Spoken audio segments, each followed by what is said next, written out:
아멘. 오늘 본문의 말씀은 이스라엘의 사사 가운데 기드온에 관한 이야기를 우리 가운데 보여주고 있습니다. 사실 우리가 너무나 잘 아는 사람인데요.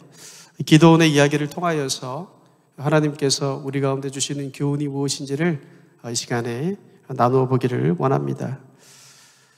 여러분, 우리가 성경을 읽다 보면, 이제 성경을 이렇게 읽어가다 보면, 특별히 구약 성경 속에서 어떤 이야기들을 우리가 많이 발견하게 되냐면, 여러 전쟁 이야기들을 우리는 자주 만나곤 합니다. 그런데 이 구약 성경 가운데 나타난 이 대부분의 전쟁 이야기를 보면 정말 인간적으로 생각해 봤을 때, 상식적으로 생각해 봤을 때 정말 말이 안 되는 황당한 전쟁 이야기들이 굉장히 많다는 것을 우리는 알 수가 있습니다. 가장 말이 안 되고 좀 이상한 이 대표적인 전쟁의 예가 아마도 여리고성 전투가 아닌가 생각을 해봅니다. 여호수아서 6장에 가보면 여리고성 전투에 대한 기록이 적혀 있는데요. 여리고성 전투는 특별히 이스라엘 백성들에게는 출애굽한 이후에 가나안 땅에 들어가서 첫 번째 그들이 치른 전쟁이었습니다. 이때 하나님께서는 이스라엘 백성들에게 한 작전을 명령하시는데, 이 작전은 너무나도 황당하고 이상하고 전쟁 역사 속에서는 사실은 있을 수 없는 정말 이상한 작전을 하나님께서는 주셨습니다. 하나님께서는 이스라엘 백성들에게 여리고성 전투를 앞둔 때에 이렇게 전투를 하라고 말씀해 주셨습니다. 여호수아서 6장 3절부터 5절 말씀을 보면 이렇게 얘기하셨습니다. 너희 모든 군사는 그 성을 둘러 성 주위를 매일 한 번씩 돌되 엿새 동안을 그리하라. 제사장 7은 7 양각 나팔을 잡고 언약궤 앞에서 나아갈 것이요, 7째 날에는 그 성을 7번 돌며 그 제사장들은 나팔을 불 것이며, 제사장들이 양각 나팔을 길게 불어 그 나팔 소리가 너희에게 들릴 때에는 백성이 다 큰 소리로 외쳐 부를 것이라.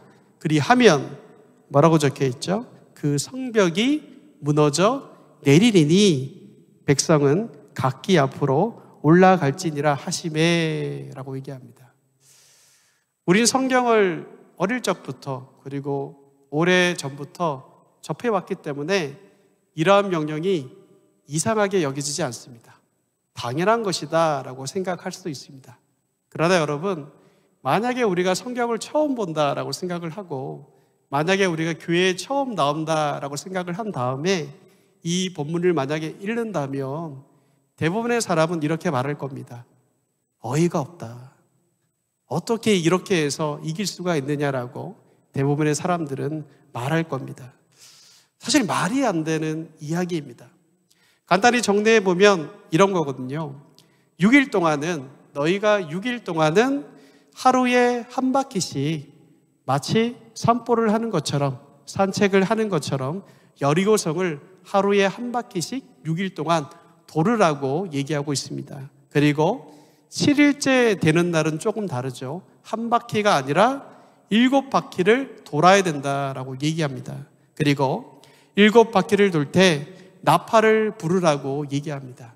그리고 나팔을 불었을 때 그 소리가 들리면 백성들이 함성을 지르고 큰 소리를 지르라고 얘기합니다. 그럴 때 어떤 일이 일어납니까? 정말 성경의 기록에 따르면 여리고성이, 그 견고하고 단단했던 여리고성이 단번에 무너졌고, 무너진 여리고로 이스라엘 군대가 들어가서 단숨에 그 성을 점령했다라고 얘기합니다. 여러분, 사실 세상에 이런 작전과 전략이 어디에 있습니까? 사실 작전이라고 말하기에도 좀 창피하고 민망합니다. 왜냐하면 상식적으로는 사실 이런 작전은 말도 안 되는 것이기 때문입니다. 여러분, 이 여리고 전쟁에서 정말 놀란 사람들은 누구였을까요? 아마도 먼저는 여리고에 살고 있었던 사람들이었을 겁니다. 여호수아서 6장 27절을 보면 이 여리고성 전투 이후에 그 사람들의 반응에 대해서 얘기하고 있는데요. 이렇게 말합니다. 여호수아에 대한 소문이 그 온 땅 가운데 퍼졌다라고 말하고 있습니다. 아마 이들은 처음에 이스라엘 백성들이 여리고성 근처에 와가지고 아무것도 안 하고 그냥 성을 매일마다 한 바퀴씩 이렇게 도는 걸 보면서 이런저런 생각들을 했겠죠. 첫째 날에는 아마도 경계심을 가지면서 저 사람들이 뭐 하는 것이지? 라고 이렇게 생각을 했을 겁니다. 그런데 둘째 날에도 한 바퀴 돌고 셋째 날에도 한 바퀴 도는 걸 보면서 아마도 대부분의 사람들은 긴장감을 좀 내려놓고 저 사람들이 좀 이상하다. 저 사람들이 정말 미쳤나? 이런 식으로 아마도 생각을 했을 겁니다. 그런데 마지막 7째 날 갑자기 예상치 못하게 성벽이 한 번에 무너진 것입니다. 얼마나 깜짝 그들이 놀랐겠습니까? 하지만 이들보다 더 놀란 사람들이 있습니다. 그 사람들이 누구냐면 바로 전쟁에서 승리한 이스라엘 백성들이었습니다. 이스라엘 백성들은 여리고성을 돌라고 할 때 하나님이 하시는 말씀이니까, 하나님께서 주신 명령이니까 따랐겠죠. 하지만 그들 머릿속에는 어떠한 생각들이 있었겠습니까? 아마도 모든 사람이 하나님이 하실 거야 라고 생각하진 않았을 것 같아요. 그 중에 어떤 사람들은 이래도 되나? 라는 생각을 하는 사람들도 분명히 있었을 겁니다. 왜냐하면 상식적으로 말이 안 되는 이야기이기 때문입니다. 여러분, 고고학자들에 따르면 여리고성은요, 당시 가나안에 여러 성들이 있었는데 그 성 가운데서도 가장 견고하고 가장 단단한 성읍이었다라고 얘기합니다. 성벽이요, 이중으로 되어 있습니다. 한 성벽을 넘으면 또 다른 성벽이 있는 거예요. 그리고 그 높이가 거의 14m 정도에 달했다고 하니까 그때 당시로는 난곡불락의 요새였을 것입니다. 상식적으로 이 단단한 견고한 여리고성을 무너뜨리기 위해서는 좀 더 획기적이고 좀 더 탁월한 전략이 필요하지 않았을까요? 혹은 성을 함락시키기 위해서는 강력한 무기가 그들에게 필요하지 않았을까요? 그러나 하나님은 이 모든 것을 주시지 않았습니다. 단지 성을 돌기만 해라. 그리고 나팔을 불어라. 그리고 함성을 지르라고 하셨습니다. 인간의 상식으로는 사실 도저히 이해할 수 없는 작전이었습니다. 하지만 이스라엘 백성들은 이 말도 안 되는 작전 가운데 순종을 하였고 그 결과 놀라운 승리를 그들은 얻게 되었습니다. 그런 견고한 여리고 성이 단번에 무너져 내렸을 때 분명 이스라엘 백성들은 깜짝 놀랐을 겁니다. 그리고 이렇게 생각을 했겠죠. 이 승리는 분명 하나님이 주신 것이다. 아무리 생각해봐도, 아무리 곱씹어봐도 자신들이 한 일이 없기 때문입니다. 하나님의 역사가 아니고서는, 하나님의 손이 아니고서는 우리는 승리할 수 없었다. 하나님이 하신 일이다 라고 그들 모두는 깨달았을 겁니다. 하나님께서 이런 이상한 작전을 주신 이유가 바로 여기에 있는 겁니다. 하나님께서는 이스라엘로 하여금 스스로 이 사실, 이 승리는 하나님께서 주신 것이다 라는 사실을 깨닫게 하기 위해서 이상한 말도 안 되는 이 작전, 전략을 주셨던 것입니다. 특별히 여리고성 정복은요, 이스라엘 백성들이 가나안 땅에서 치룬 첫 번째 전투였습니다. 그래서 하나님은 이 첫 전투에서 이스라엘 백성들이 앞으로 어떻게 해야지만 이 가나안 땅에서 승리할 수 있는지, 그 전투 가운데 땅을 차지할 수 있는지를 분명하게 가르쳐 주기를 원하셨고, 그 샘플로 이 여리고성 전투를 통하여서 오직 승리는 누구에게 있다는 거예요? 너희가 가지고 있는 탁월한 전략이나 너희가 가지고 있는 어떤 작전이나 너희가 가지고 있는 어떤 강인한 무기나 병력이나 그런 게 달려있는 것이 아니라 오직 승리는 하나님께 달려있다라는 것을 이 여리고성 전투를 통하여서 그들에게 샘플로 보여준 것이었고, 앞으로도 전쟁을 치를 때 너희가 이렇게 해야 된다는 것을 가르쳐 주신 것입니다. 그래서 세상 어디에도 없는 이상한 작전을 그들 가운데 주신 것입니다. 그런데 성경에는요, 이런 사실은 말도 안 되는 이상한 전쟁 얘기가 여기에만 등장하는 것이 아니다라는 겁니다. 오늘 우리가 읽은 본문의 말씀처럼 본문에도 이 여리고성 전투와 맞먹는 또 하나의 정말 이상한 작전이, 말도 안 되는 작전이 하나님으로부터 주어지고 있다는 것을 우리는 보게 됩니다. 본문으로 돌아왔어요. 본문 1절을 보면 이렇게 이야기하고 있습니다. 사사기 7장 1절을 보면 여룻바알이라 하는 기드온인과 라고 얘기하는데, 여러분 여룻바알은 바알과 맞선다라는 뜻을 가지고 있습니다.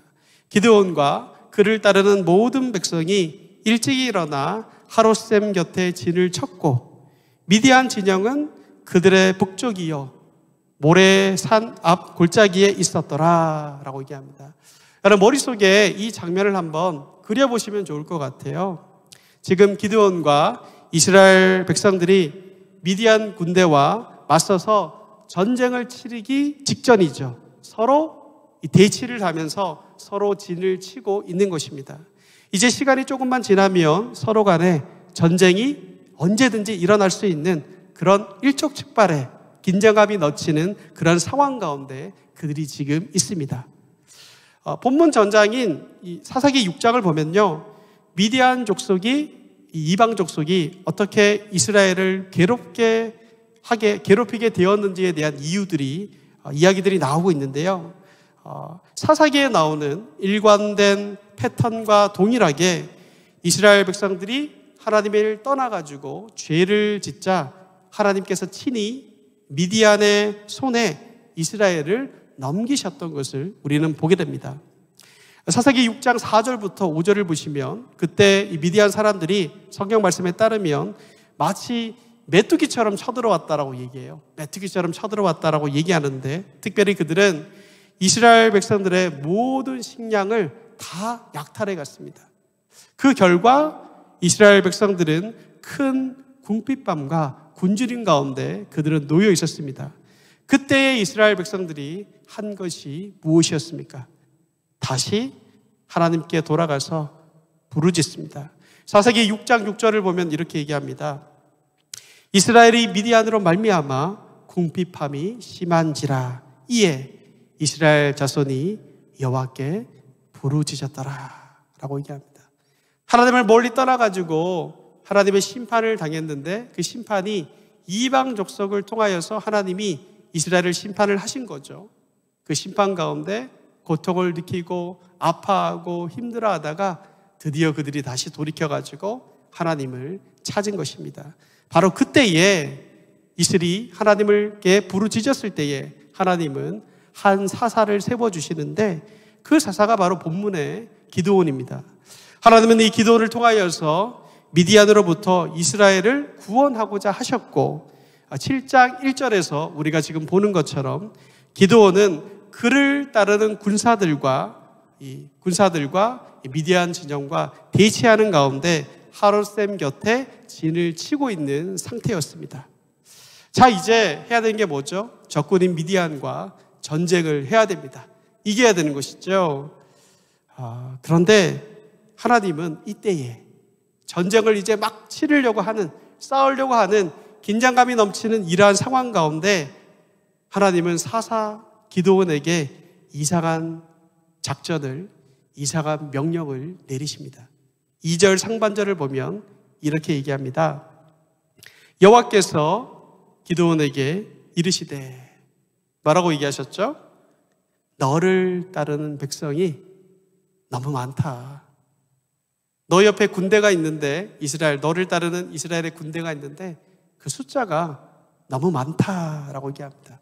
그래서 그 이유 때문에 내가 그들의 손에 미디안 사람을 넘겨주지 않겠다라고 이야기하셨습니다.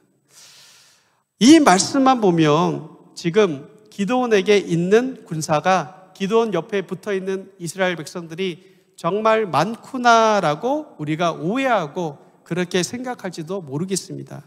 그러나 여러분, 지금 기드온 곁에 있는 군사의 숫자는요, 정확하게 총 32,000명에 불과했습니다.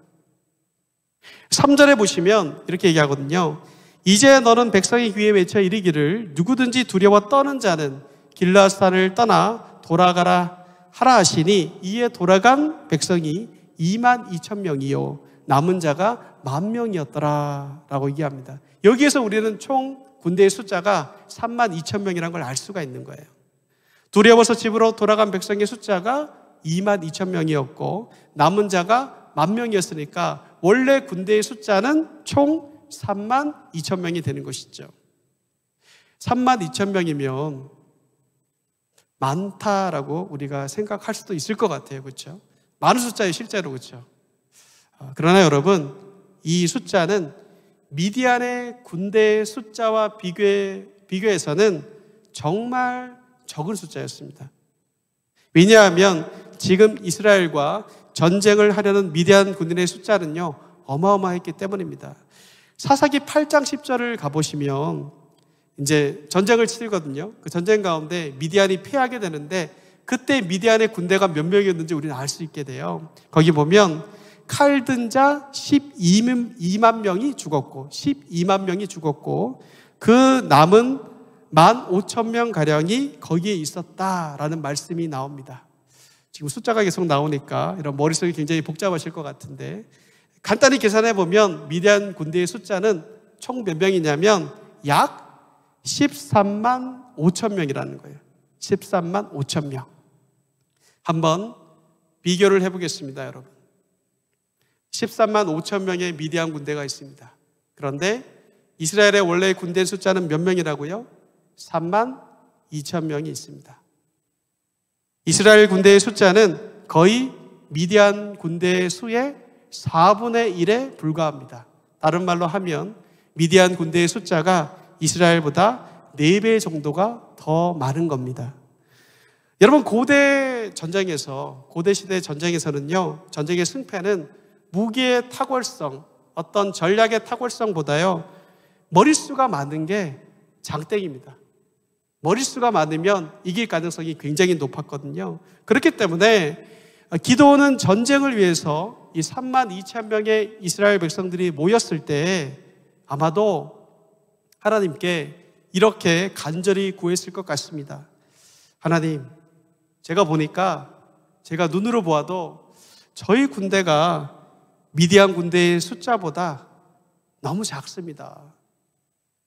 이스라엘 백성들의 마음을 좀 움직여 주셔가지고 더 많은 이들이 감동을 받고 이 전쟁 가운데, 이 거룩한 전쟁 가운데 참여하게 도와주십시오라고 기드온이 생각하고 그렇게 요청했을 겁니다. 기도했을 겁니다. 그런데 그 기도의 응답은 기드온의 기대와 생각과는 전혀 달랐다라는 거예요. 완전히 반대였다라는 것이죠. 하나님께서 그래, 내가 보기에도 너희 숫자가 모자라는구나. 내가 좀 더 군인을 붙여줄게 라고 얘기하지 않으셨습니다. 차라리 아무 말씀도 안 하시면 좋을 것 같은데 오히려 뭐라고 얘기하셨죠? 너무 숫자가 많다. 너희 이스라엘 군대의 숫자가 지금 너무 많다라고, 그래서 숫자를 줄여야 한다라고 말씀하셨습니다. 그 대답을 들은 이 기드온의 마음이 어떠했는지를 본문은 알려주지 않아요. 본문은 말해주지 않습니다. 그러나 제가 기드온이라면 기가 막히고 코가 막혔을 것 같습니다. 아니, 지금 더 많은 군인들을 지원받아도 시원찮은데 숫자가 너무 많아가지고 그 숫자를 줄이라니요.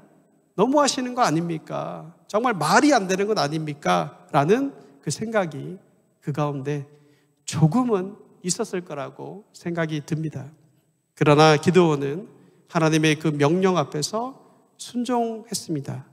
그리고 32,000명의 이스라엘 군사들을 향해서 전쟁이 무서워서 떨고 두려워하는 자들이 있느냐라고 물어보고 그런 자들이 있다면 집에 돌아가라 라고 얘기를 합니다. 그 결과 32,000명에서 무려 22,000명이 집으로 돌아갑니다. 몇 명이 남게 된 거죠? 10,000명만 남게 되었습니다. 다시 계산을 해보지요. 방금 전까지 이스라엘 군대는 미디안의 4분의 1 수준이었습니다. 그런데 이제 10,000명밖에 없으니까 어떤 규모가 되는 거죠? 미디안 군대와 비교해보면 13분의 1 규모가 되는 겁니다. 미디안의 군대가 이스라엘의 군대보다 13배가 많은 겁니다. 차이가 굉장히 많이 나는 거죠.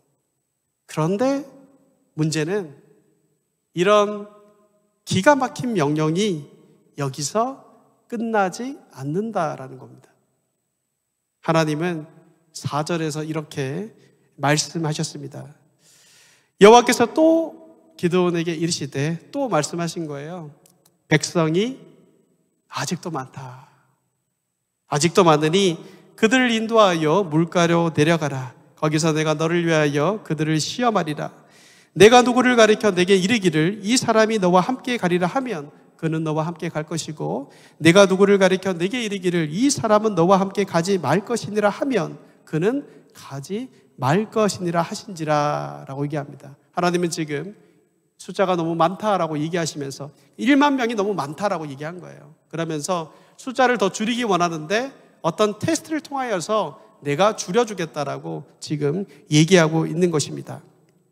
그 시험의 내용이 5절부터 6절에 나오는데요. 그 테스트의 내용은 굉장히 여러분 간단합니다. 어떤 내용이냐면 10,000명의 군사들, 남아있는 10,000명의 군사들이 있잖아요. 이 군사들을 강가로 데려가는 거예요. 강으로 데려가가지고 물을 마시게 명령했습니다. 자, 물을 마셔라 라고 얘기했을 때 이때 두 그룹으로 분류가 되는 거예요. 두 그룹으로 나뉘어지게 되는데 첫 번째 그룹은 물을 마실 때 무릎을 꿇고 물을 마시는 사람이 있는 거예요. 무릎을 꿇고 물을 마시는 사람이 있고 두 번째 그룹은 어떤 사람이냐면 무릎을 꿇지 아니하고 손으로 물을 퍼가지고 손으로 물을 떠가지고 마시는 그룹이 있었다라는 것이죠. 그렇게 두 그룹으로 구별을 했습니다. 그 결과 어떠한 결과가 나왔습니까? 6절을 보면 손으로 물을 떠가지고 입에 대고 핥아 먹은 사람은요 300명이었다라고 얘기합니다.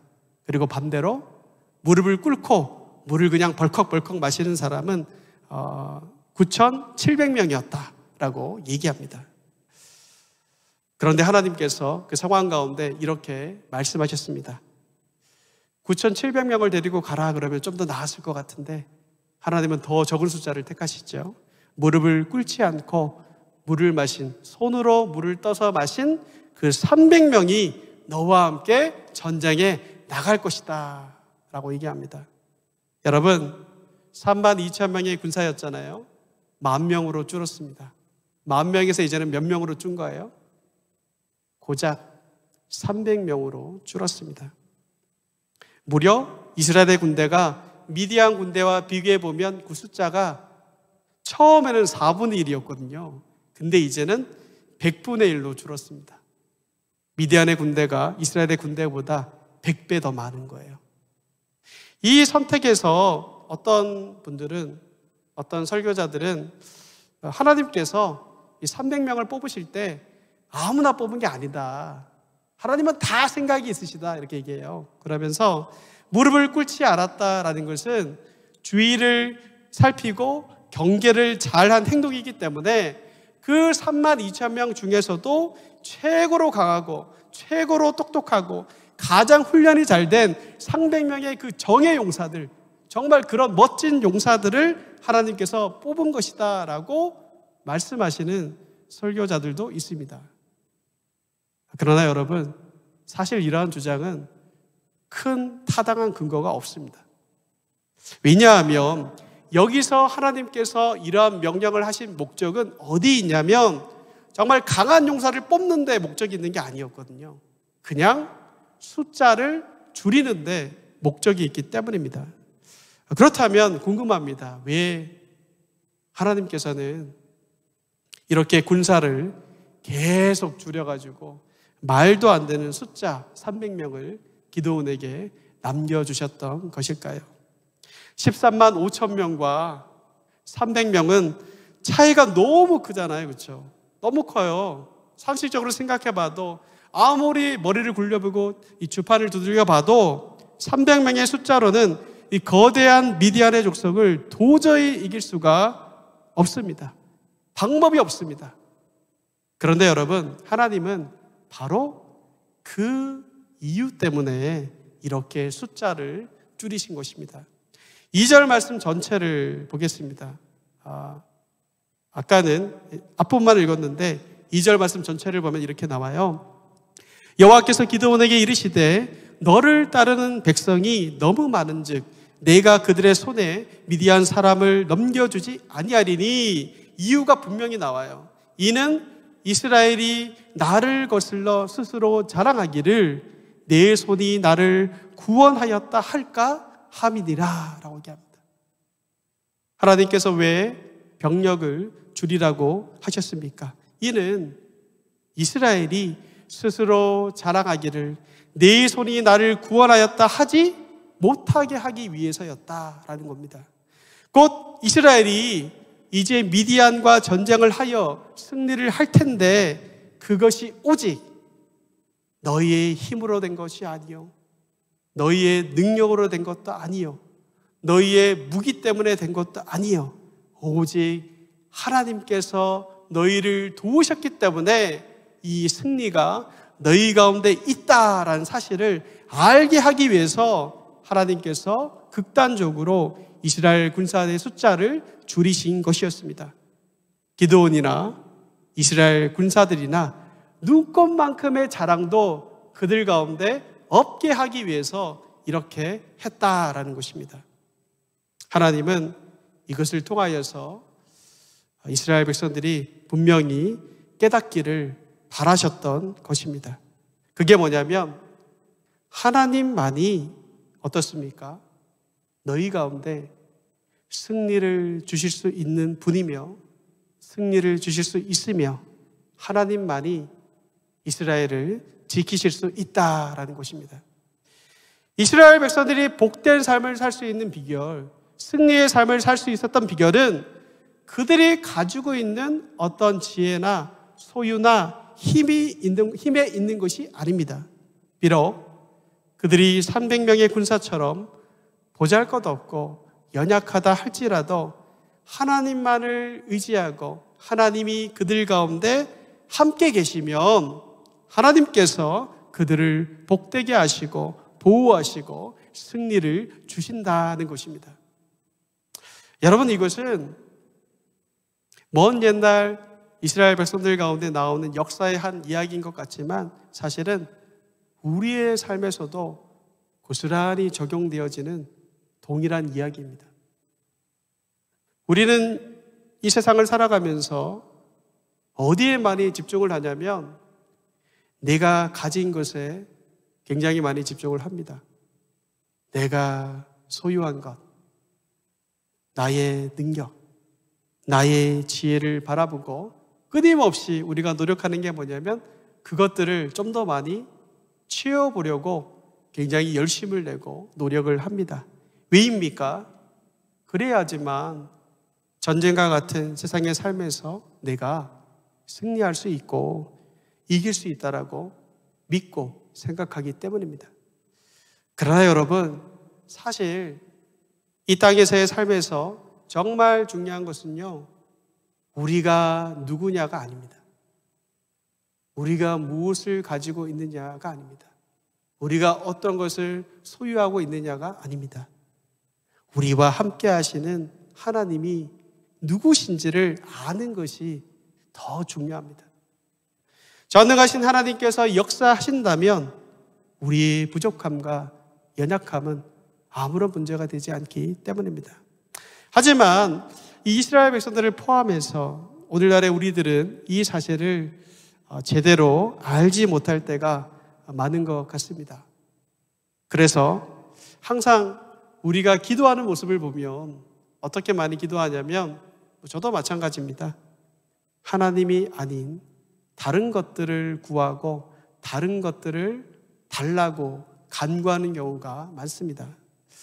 여러분, 이 시간 각자가 하나님 앞에 드리는 그 기도의 제목들과 기도의 내용들을 여러분 잘 한번 생각해 보시기를 바랍니다.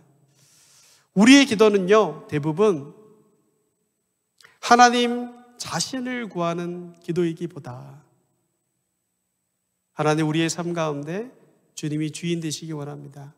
하나님의 뜻이 이루어지기 원합니다.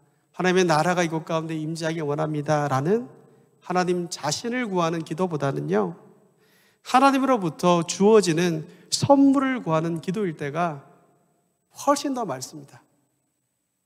그래서 궁극적으로 보면 내게 필요한 모든 것이 채워져 가지고 내가 바라는 모든 것이 나의 삶 가운데 채워져서 더 이상 하나님께 기도하지 않게 해주세요 라고 기도하는 것처럼 보입니다.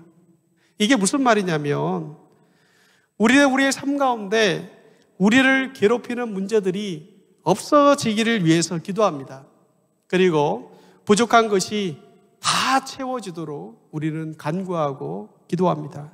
잘 되지 않는 문제들이 다 잘 되기를 기도합니다. 물론 이 부분을 놓고 우린 하나님 앞에 기도를 해야 합니다. 그런데 여러분, 하나님께서 만약 여러분의 기도, 저의 기도, 이 모든 기도를 들으신 다음에 우리가 바라는 바를 하나님이 만약 다 들어주시고 다 이루어주신다면 어떻게 될 것 같습니까? 우리는 더 이상 하나님 앞에 기도할 것이 없게 될 것입니다. 그래서 이렇게만 기도하는 것은 결국 어떻게 보면 하나님, 더 이상 제가 하나님 앞에 기도할 필요가 없게 해주세요 라는 그런 의미의 기도가 될 수밖에 없다라는 것입니다. 그런 점에서 볼 때 하나님께서는 우리가 구하는 모든 기도를 다 들어주시지 않잖아요. 사실 다 들어주시지 않거든요. 모든 것을 다 들어주시지는 않습니다. 그리고 그렇게 들어주지 않을 때가 있죠. 오늘 본문에서처럼 분명 군대의 숫자가 우리의 눈으로 보기에는 더 필요한데 오히려 반대로 얘기하실 때도 있어요. 줄이라고 하실 때가 있을 수도 있습니다. 내 문제가 해결되기를 바라는데 문제가 그대로 있거나 상황이 더 안 좋은 방향으로 심각해질 때도 있습니다. 그럴 때 우리는 사실 굉장히 괴롭습니다. 힘이 듭니다. 그리고 하나님께 실망감이 들 때도 있습니다. 그럴 때 여러분, 우리는 두 가지를 기억해야 됩니다. 첫 번째는 하나님의 생각하심과 하나님의 지혜가 우리보다 훨씬 더 높고 크다라는 것입니다. 이사야서 55장 8절 말씀과 9절 말씀은 이렇게 얘기하죠.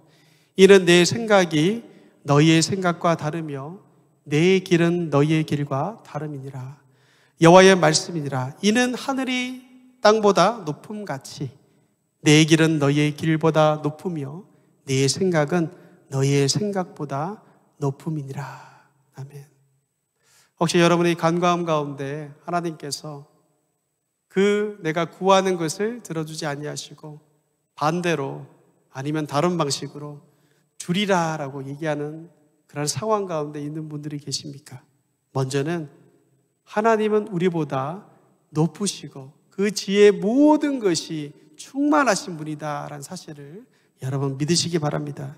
그러니까 두 번째는 이러한 상황 가운데 어떻게 보면 우리로 하여금 하나님을 잊지 못하게 하도록 그분과의 관계의 끈을 계속해서 우리가 유지하기 위해서 하나님께서 우리의 기도 가운데 우리가 원하는 방법으로 응답하시지 않을 수도 있다라는 것입니다. 우리의 삶에서 모든 것이 만족스럽고 모든 것이 채워지고 모든 것이 평안하다면 분명 우리는 하나님을 언제든지 떠날 수 있는 연약한 존재이기 때문에 어떻게 보면 하나님이 우리의 모든 기도를 들어주지 않는 게 우리에게는 축복일 수도 있다라는 거예요. 꼭 나쁜 것만은 아니다라는 것이죠. 우리는 하나님께서 우리 기도를 들으시지 않으면 왜 그러십니까 하나님이라고 얘기하지만 어떻게 보면 그게 우리가 하나님을 계속 부여잡고 하나님을 부르고 하나님께 나아가고 그 하나님과 관계를 이어나가는 중요한 끈의 도구로서 그것이 작용되어질 수 있다는 겁니다. 오히려 그것이 우리 가운데 축복일 수 있다는 것이죠. 그러므로 여러분, 우리의 기도는 무엇보다도 하나님이 나에게 무언가를 달라라는 기도보다는요, 무엇보다도 하나님 자신을 구하는 기도를 우리는 드려야 됩니다. 하나님을 구해야 하는 겁니다. 부모가 주는 선물 그 자체에 감격하는 것보다 그 선물을 주는 부모를 감격하는 것이 맞는 것과 같습니다. 이것이 거꾸로 되면 안 되는 것이죠. 우리는 하나님이 주시는 복에만 눈이 멀어 있으면 안 됩니다. 복 주시는 하나님 자신을 우리는 늘 사랑하고 의지해야 합니다. 하나님께서 원하시는 것이 바로 이것이다라는 것이죠. 이처럼 우리가 하나님 자신을 구할 때 우리가 우리의 생각과 마음을 내려놓고 하나님께 우리의 모든 것을 맡겨드릴 때 우리는 하나님이 생각하시고 주시는 보다 큰 복과 큰 은혜를 얻을 수 있을 겁니다. 예전에 제가 어떤 설교 가운데 들은 예화가 있습니다. 이야기가 있는데요.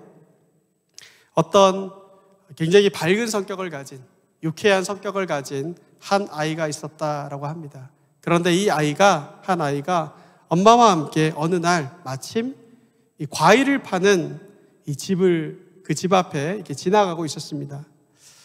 과일 가게 아저씨가 이 아이를 보고는 너무나 예쁜 거예요. 그리고 너무나 귀여운 거예요. 그래서 이 아이에게 방울토마토가 있는데 내 손으로 집어서 가져가라라고 말했습니다. 그런데 평소답지 않게 이 아이가 너무 수줍어하는 거예요. 너무 수줍어하면서 아무 말도 하지 않는 겁니다. 아저씨가 다시 한번 못 들은 것 같아가지고 다시 한번 친절하게 그 아이에게 야, 부끄러워하지 말고 그렇게 하지 말고 자, 내 손으로 가져가라고 말했습니다. 하지만 아이는 가만히 수줍어하고만 있었습니다. 옆에 있던 엄마가 너무나 황당한 거예요. 원래 그런 아이가 아니거든요. 되게 황당해 했는데 이 보다 못한 아저씨가 자신의 손으로 방울토마토를 듬뿍 담아가지고 가득 집어가지고 이 아이에게 주었다라고 합니다. 아이는 그제서야 감사합니다 라고 말하고 엄마와 함께 그 가게를 나왔습니다. 엄마가 궁금한 거예요. 이 평상시 같으면 덥석 집어먹을 아이인데 그렇게 하지 않으니까 너무너무 궁금한 거예요. 그래서 그 아이에게 왜 아저씨가 토마토를 가지고 가라고, 너가 가지고 가라고 했을 때 가만히 있었느냐라고 물었습니다. 그 아이가 이렇게 대답했다고 합니다. 내 손보다 내가 가지고 있는 손보다 아저씨의 손이 훨씬 더 크니까요 라고 얘기했다고 합니다. 여러분 이게 무슨 뜻인지 아시겠어요? 자기 손으로, 자기 의지로, 자기의 생각으로, 자기가 가지고 있는 능력으로 방울토마토를 집으면 손이 작으니까 몇 개밖에 못 집는 거예요. 그러나 아저씨가 잡으면 어떻게 되는 거예요? 아저씨가 그 큰 손으로 집으면 훨씬 더 많이 줄 수 있으니까 그렇게 했다라고 얘기했습니다. 지혜로운 아이가 아닐 수 없습니다. 우리에게도 이 아이의 지혜가 있기를 원합니다. 여러분, 우리의 작은 생각, 지혜로 하나님이 주시는 복을 구하는 데만 그치지 마시기 바랍니다. 눈을 들어서 그 크고 높으시고 한없이 크신 하나님을 바라보면서 하나님의 그 큰 생각과 그 큰 지혜대로 우리에게 주십시오라고 하나님을 구하는 우리가 되기를 바랍니다. 하나님을 구하면 하나님께 포함된 모든 것이 우리에게 주어지는 것입니다. 이것이 우리가 하나님의 자녀가 되었다는 것입니다. 하나님은 우리를 동정해서 복을 주시는 분이 아닙니다. 하나님은 우리를 그분의 자녀로 부르셨습니다. 그렇기 때문에 그 어떤 것도 아끼지 않고 우리 가운데 주신다는 거예요. 그러므로 중요한 것은 아버지 되신 하나님을 사랑하고 의지하며 그분을 따르는 것입니다. 그럴 때 하나님 아버지 안에 있는 모든 복과 은혜, 충만함이 우리의 소유가 되는 것입니다.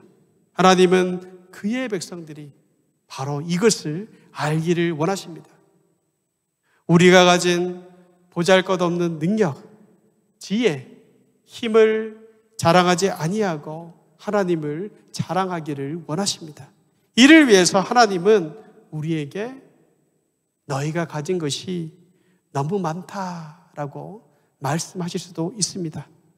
줄이라고 우리 가운데 말씀하실 수도 있습니다. 왜입니까? 우리가 가지고 있는 것에 집착하고 그것만 바라보고 그것만 원하지 않고 하나님 안에서 그분이 주시는 은혜가 얼마나 풍성하고 얼마나 큰지를 알게 하기 위해서입니다. 사랑하는 베들레헴 교회 성도 여러분, 이 저녁 바라기는 이 말씀을 통하여서 우리 마음 가운데 우리 모두가 하나님 그 자신을 구할 수 있게 되기를 간절히 바랍니다. 그래서 하나님 안에 있는 그 복과 은혜, 충만함을 우리가 누릴 수 있기를 바랍니다.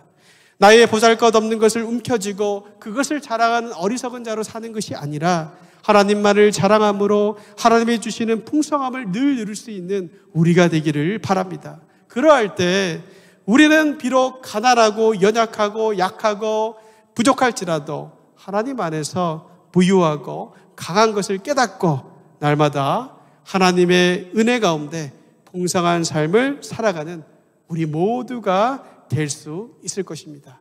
이 은혜를 누리고 경험하는 저와 모든 성도님들 되기를 간절히 바랍니다.